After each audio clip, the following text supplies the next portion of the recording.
When you think of collard greens, it's not historically a veggie that we northerners eat a lot. But you know what? It grows beautifully in the north. So it's cold hardy, and in fact, it's tastier after frost. The name collard actually comes from the word colewort, which is an old term for plants in the brassica family that don't get a head like cabbage does. Here's some baby spinach. It has its first leaves. Now, its first leaves are these long, skinny leaves, and then next it gets its true leaves, the chubby, fat ones. Unlike collards, spinach is a staple in the north and, of course, very familiar to all of us. It is very cold hardy, and it can overwinter if it's covered with a lot of mulch, such as straw, or started in an unheated greenhouse with some extra protection, such as a row cover.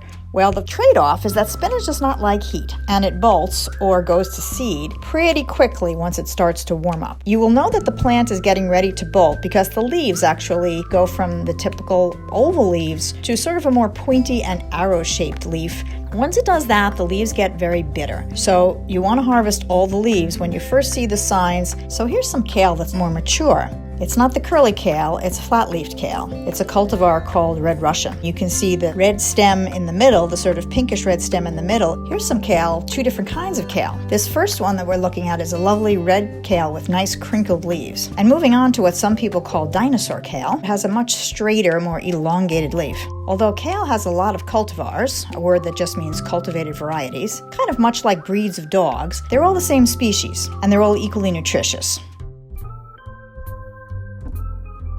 Collard greens may be so famous in the South because enslaved people were given leftover food scraps from the kitchen, including the stems and tough leaves of greens and ham hocks and pig's feet. They cooked these in a traditional, creative African fashion of cooking the greens down and drinking the cooking water, which they called pot liquor. This was very wise because collard greens, they are amazingly nutritious, loaded with calcium, vitamin A, vitamin C, potassium, and many phytonutrients.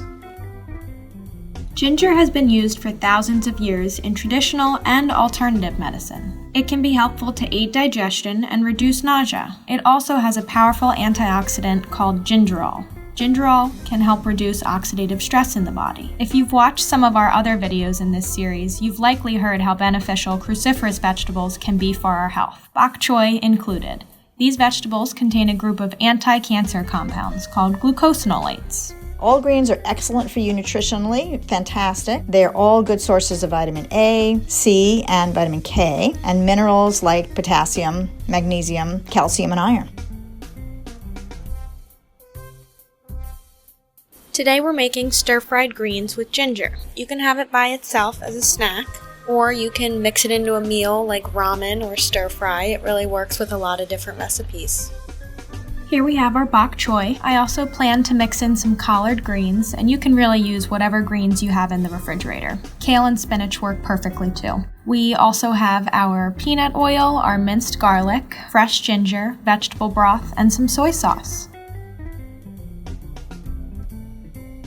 First, you can take a moment to wash any greens that you chose. This is the type of recipe I would wash, prep, chop all of the ingredients before following the instructions. Things can move quickly once you get the pan heated up, and it's just easier to have everything all ready to go. You can chop the ends off whatever greens you chose. Chop the greens smaller if you'd like, but things will shrink in the pan as they heat up a little. Our collard greens came pre-chopped, so that saves us a step. And here's our nicely washed greens. You can put them in a bowl off to the side while you prep your other ingredients. For the ginger, you can use a peeler, or you can just take a small knife and cut off some of the skin. It's far easier to work with smaller pieces of ginger, so try to cut off a few main chunks. We're peeling our ginger, but you can eat the skin. Just make sure you wash it well. The skin is tough and fibrous, so consider how you're going to use it. I've used the skin and steeped it in hot water for a ginger tea. If you're going to grate the ginger, then you shouldn't have to worry about the skin too much. But if for some reason you wanted to use large chunks of ginger in a recipe, I would take the time to peel it. Now that everything is prepped, we can heat up our frying pan over high heat for 1 to 2 minutes. Then we'll add 5 tablespoons of peanut oil and let that heat up for about 30 seconds. Now that the pan is nice and hot, we can add our greens. You might get a little sizzle. That's okay as long as your oil is not splashing around. You can see the greens have shrunk just a little bit, so you can add your garlic and ginger and mix it all to combine. It's far easier to have these ingredients pre-measured so you can focus on the pan. Now you can add the soy sauce and whatever broth you happen to choose. I'm using some vegetable broth. Lower the heat down to medium, and you can let everything simmer for about 2 to 3 minutes.